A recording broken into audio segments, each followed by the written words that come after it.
Hello everyone. In this video, we discuss a new point.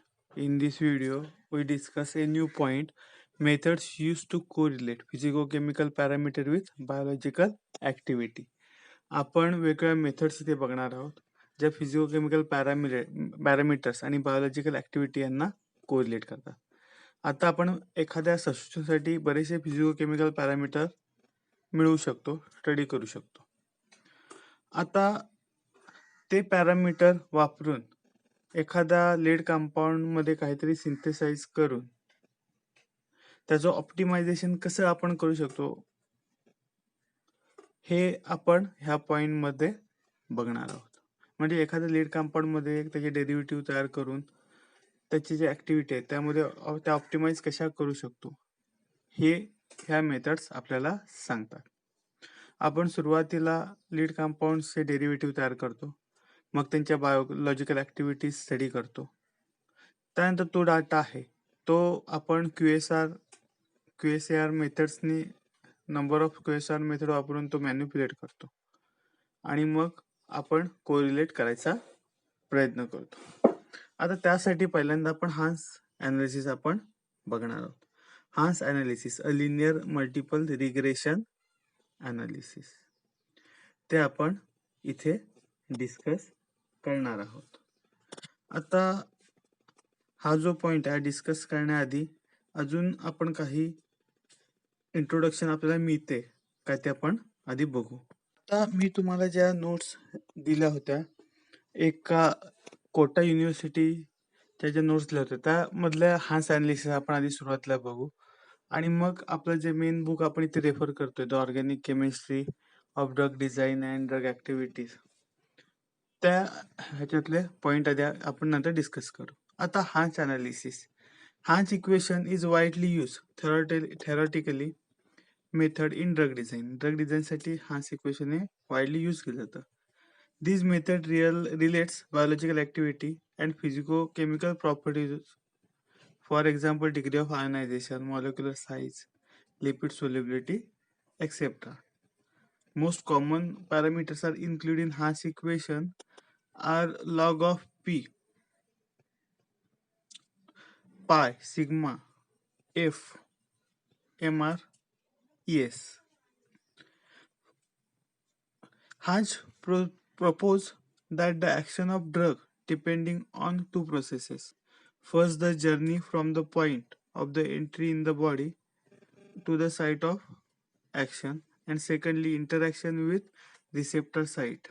A typical Haas equation is log of 1 upon c is equal to k1 log of p square plus k2 log of p plus k3 sigma plus k4 es plus k5. आता 1 upon c log म्हणजेच potency, k1 k2 k3 k4 k5 हे constant आहेत.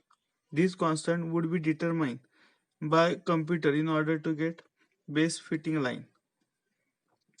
Activity is often measured by 1 upon c, where c is concentration of drug required to produce specific effect. The more effective drug, the smaller the concentration required and larger the value of 1 upon c. It should be appropriate that QSAR equation is only as good as the data that has been entered. Usually range of compound are synthesized to quantify the effect that 2 or 3 physical parameters have on biological activity. Hanch analysis may serve both to guide the medicinal chemist in future synthesis and test other compound series and to role hydrophobic, electronic and steric factors in drug receptor interaction. Hans analysis आपण आपल्या notes मधल्या Hans analysis बघतोय. Hans equation आपण बघतोय. Hans equation काय आहे तर biological activity आणि फिजिको केमिकल प्रॉपर्टीज ह्यांना कोरिलेट करणारं इक्वेशन आहे. आता ह्यामध्ये जे इक्वेशन आहे ह्यामध्ये दोन प्रोसेस कन्सिडर केल्यात. एक म्हणजे जर्नी, ड्रगची journey from the point of entry to the site of action, आणि second point the interaction with receptor site. या दोन गोष्टी कन्सिडर केलेल्या आहेत. आणि इक्वेशन आपल्याला काय मिळतं तर लॉग 1 अपॉन सी, त्याला आपण पोटेन्शियल आपण म्हटलंय, is equal to k1 log p square K2 log P, K3 sigma, K4 ES plus K5. ह्यामधले K1, K2, K3, K4, K5 हे कॉन्स्टंट आहेत. This constant would be determined by computer in order to get. आता हे constant कुठनं मिळाले तरी आपण कॉम्प्युटरवरनं base fitting line साठी आपण ते काढतो. आता 1/C पोटेन्सी आहे, तर C म्हणजे काय, तर minimum concentration required for specific effect. आता जर मोर ऍक्टिव्ह ड्रग असेल तर C ची व्हॅल्यू ही कमी हवी आणि 1/C ची व्हॅल्यू ही त्यामुळे जास्त हवी. आता QSAR इक्वेशन, आता हे जे इक्वेशन आहे ह्या इक्वेशनने आपण बायोलॉजिकल ऍक्टिव्हिटी आणि फिजिकोकेमिकल पॅरामीटर आपण कोरिलेट करतो. त्यामुळे हे जे इक्वेशन आहे हे मेडिसिनल केमिस्ट ना गाईड म्हणून वापरतात. ड्रग अनालिसिस किंवा ड्रग सिंथेसिस साठी ह्याचा वापर केला जातो. ह्या इक्वेशनचा वापर hydrophobic, electronic, steric factors in drug receptor interaction साठी सुद्धा, ते स्टडी करण्यासाठी सुद्धा ह्या इक्वेशनचा वापर केला जातो. आता हा पॉइंट्स आपण त्या नोट्स प्रमाणे आपण डिस्कस केला. आता आपल्या पुस्तकात काय दिलंय ते आपण थोडं बघू. आपलं जे पुस्तक आहे त्या पुस्तकात काय दिलंय ते आपण थोडं बघू.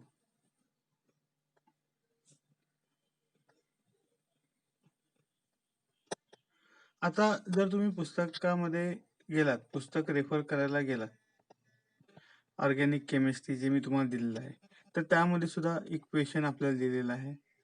आता इक्वेशन इथे 2 हान्स इक्वेशन दिलेली आहेत. आता इथे काय कन्सिडर केलंय तर लिफोफिलिसिटी आणि इलेक्ट्रॉनिक फॅक्टर इथे कन्सिडर केलेत. म्हणजे आपल्याला जर रिलेशन बघायचं असेल तर किमान 2 कन्सिडरेशन आपण केली पाहिजे, बायोलॉजिकल ऍक्टिव्हिटी कन्सिडर केल्या पाहिजे. जसं आपण मगाशी बघितलं, पहिले म्हणजे लिफोफिलिसिटी, ती कशासाठी तर required for journey of drug to the site of action, आणि electronic factor required for drug interaction with site of action. यासाठी हे जे 2 पॉइंट आहे, लिफोफिलिसिटी आणि इलेक्ट्रॉनिक फॅक्टर कन्सिडर केलेत. आणि इक्वेशन आपल्याला इथे 2 मिळालेली आहेत. Log of 1/C, log of 1/C is equal to minus K pi square plus K dash pi plus rho sigma plus K double dash. आणि दुसरं इक्वेशन जे आपण बघित होतं, log of 1/C minus K log P square plus K dash log P plus rho sigma plus K double dash, where C is a molar concentration that elicit standard biological response. म्हणजे effective dose ED50 आपण म्हणतो, तो ज्या कॉन्सन्ट्रेशनला आहे तो concentration म्हणजे C. आणि K dash rho K double dash हे कॉन्स्टंट आहेत, रिग्रेशन कॉन्स्टंट, रिग्रेशन कोइफिशियंट, आणि ते स्टॅटिक कर्व फिटिंग पासून आपल्याला मिळतात. म्हणजे आपण मगाशी बघितले K1, K2, K3, K4, K5 तेच हे कॉन्स्टंट आहेत. पाय आणि सिग्मा हे लिफोफिलिसिटी आणि इलेक्ट्रॉनिक सबस्टिट्यूएंटचे कॉन्स्टंट आहेत. 1/C म्हणजेच पोटेन्सी, हे आपण मगाशी बघितलं. हे झालं हान्स इक्वेशन, हे आहे हान्स इक्वेशन. आता अजून जर आपण डिटेलमध्ये गेलो, हान्स इक्वेशनच्या डिटेलमध्ये गेलो तर आपल्याला काय बघायला मिळतंय. आता इथे जर आपण जे लॉग ऑफ P आहे त्याला आपण पाय कन्सिडर केलं तर लॉग ऑफ P स्क्वेअर म्हणजे पाय स्क्वेअर होईल. सोबत आपण काही स्टेरिक इफेक्ट स्टडी केला, because of importance of steric effect and other shape factors of molecule for receptor interaction.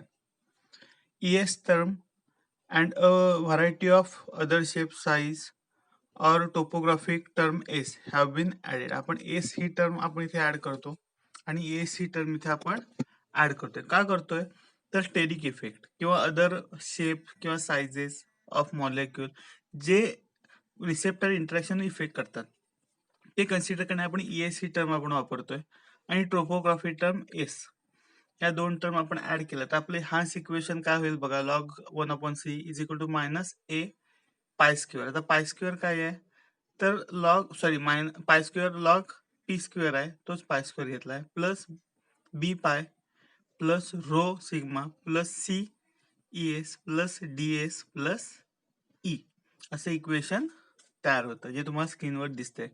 The way these parameters are used is by the application of methods of linear multiple regression analysis.